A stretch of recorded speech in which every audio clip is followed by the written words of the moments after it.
Bonjour, la croix, un paradoxe. Voici la main du matin.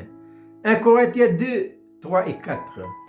Moi-même, dit l'apôtre Paul, j'étais auprès de vous dans un état de faiblesse, de crainte et de grand tremblement. Et ma parole et ma prédication ne reposaient pas sur des discours persuasifs de la sagesse humaine, mais une démonstration d'esprit et de puissance.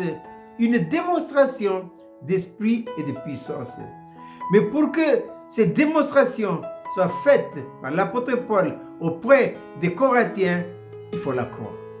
Il faut la croire dans son paradoxe.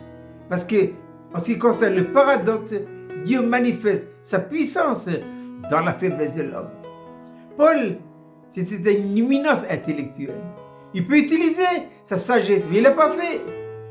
Il a préféré baisser d'un cran et donner la possibilité au Seigneur, par cet esprit et de la croix, de faire passer la puissance de la prédication de l'évangile. Et ça, il faut que l'apôtre Paul se tienne sur le terrain de la croix. Se tenir sur le terrain de la croix, ça veut dire crucifier sans cesse. Crucifier sans cesse quoi? Son âme.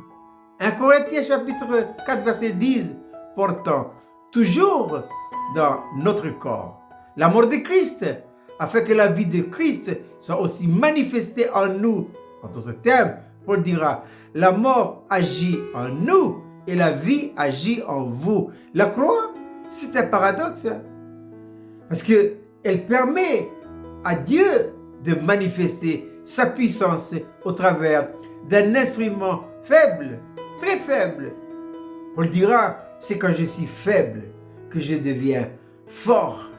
Je répète, cette belle petite manne pour ce matin, la croix, un paradoxe.